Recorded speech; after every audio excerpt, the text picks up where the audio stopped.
salamat at magandang hapon po sa ating lahat.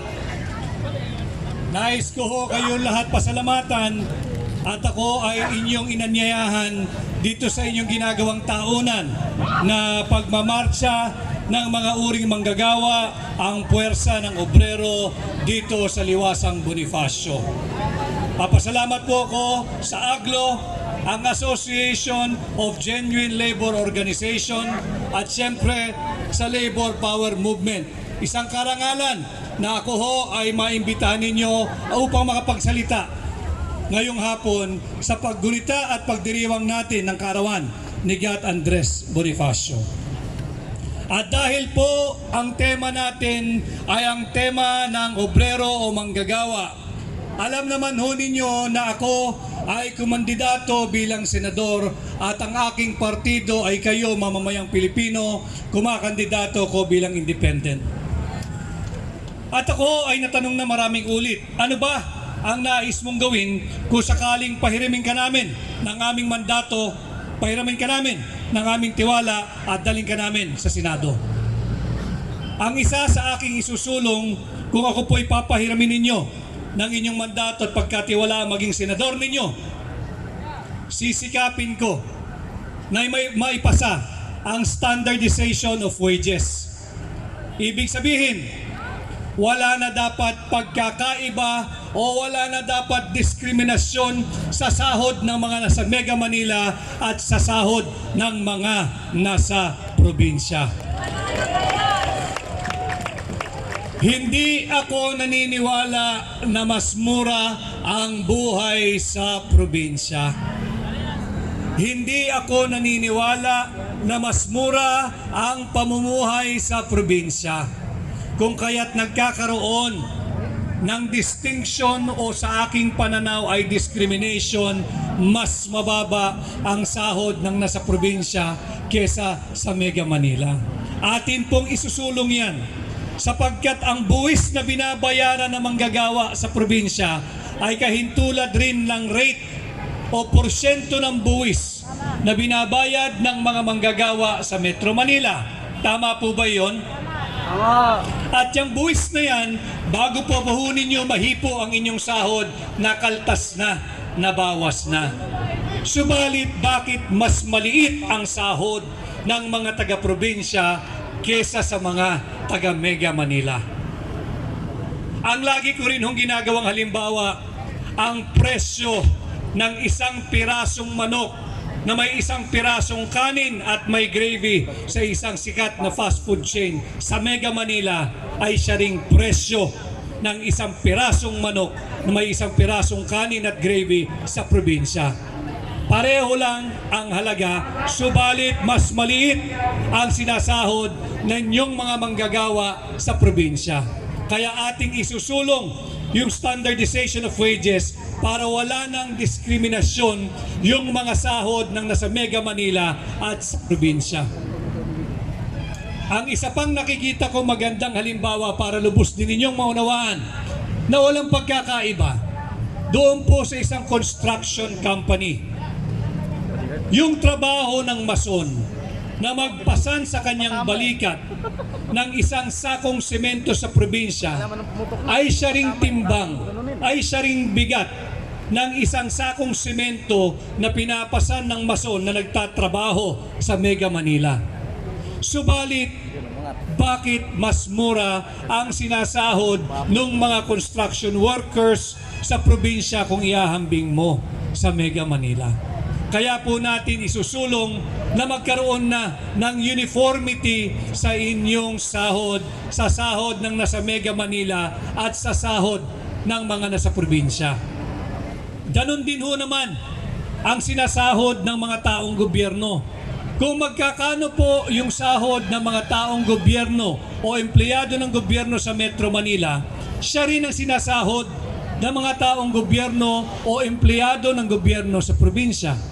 Bakit pwede sa gobyerno, subalit hindi pwede sa pribado? Kaya po yan ay ating isusulong sa tulong ninyo kung pahihiramin po ninyo ako ng inyong mandato. At ngayong araw, ginugunita nga po natin ang kaarawan ng ating dakilang bayani na si Giat Andres Bonifacio. Siya ang sumasagisag sa isang tunay na maisog na Pilipino. Nakipaglaban, pinamunuan ang revolusyon laban sa mapang-aping dayuhan. Pinangunahan ang ordinaryong Pilipino nung kanyang kapanahunan upang ipagtanggol ang ating ikalayaan at isulong ang karapatan ng mga Pilipino. Fast forward to today. Bantayan po natin ang ating kalayaan. Huwag po tayong papayag magpasupil sa ating karapatan na magkaroon ng ganito, isang malaya at payapang pagtitipon. Nakaukit at may garansya po ang ating karapatang magpahayag ng ating honest dissent o saloobin sa mga hindi mabubuting patakaran ng pamahalaan.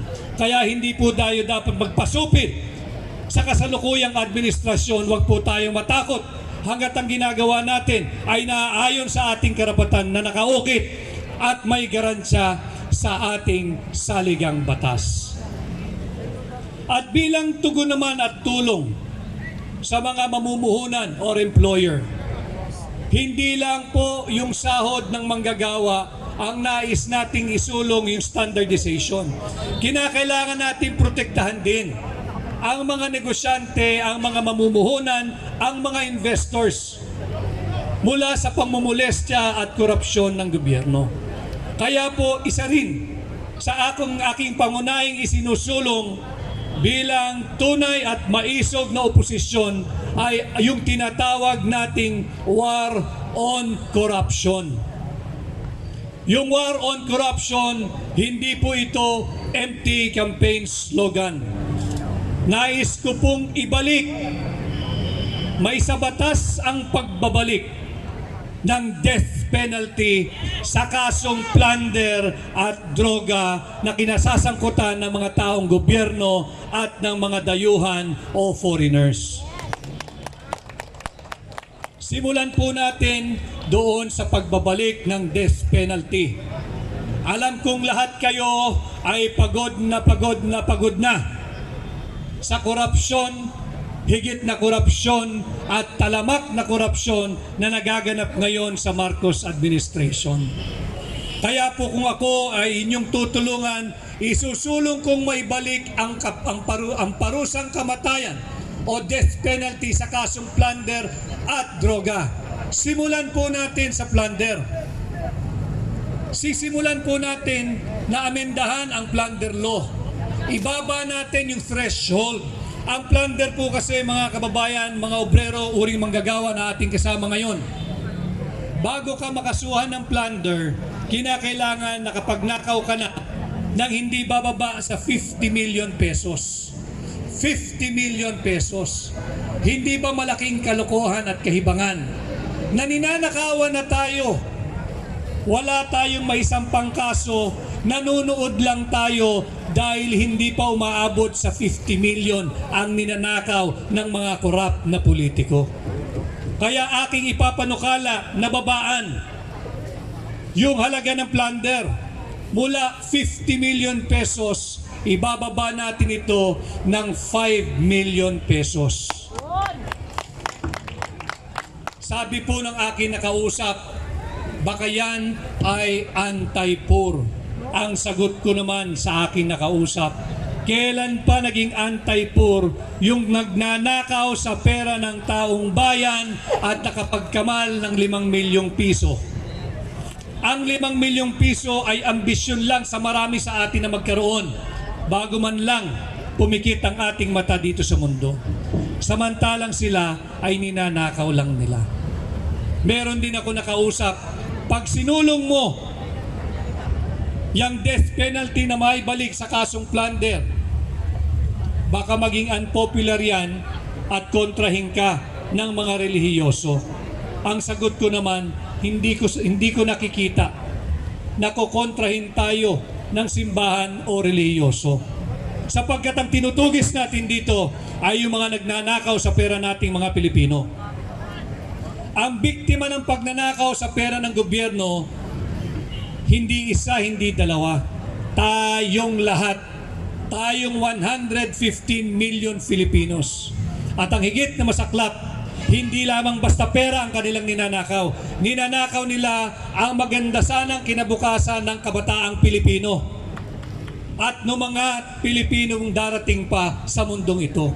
Kaya sabi ko, kahit basahin nila yung banal na kasulatan, ang nakalagay lang doon, huwag kang magnakaw. Period. Sa English ba? Thou shall not steal. Period. Hindi nakalagay doon, huwag ka magnakaw ng 50 million at kakasuhan ka ng plunder at mabibitay ka. Simpleng-simple ang banal na kautusan, huwag kang magnakaw. Kaya ating isusulong ang pagbabalik ng death penalty sa pamamagitan ng pag-amyenda ng batas ng plunder. Ibaba po natin yung threshold from 50 million to 5 million pesos at kung sino man ang mako-convict dyan, haharap sa kaparusahang bitay. Meron pa rin ng death penalty yung mga mayayaman at progresibong bansa na ating kapitbahay. Sa Singapore, meron ho silang hinatulan ngayon lamang, kahapon na may nahatulan po sila ng bitay. Sa Vietnam, yung dating mataas na opisyal ng Vietnam government nahatulan din ng kaparusahang bitay dahil nagnakaw sa kaban ng bayan. Yan po ang nais nating isulong bilang protection din sa mga employer, sa mga investors, sapagkat totoo rin naman sila ay palagi ang namumulestya at biktima ng korupsyon.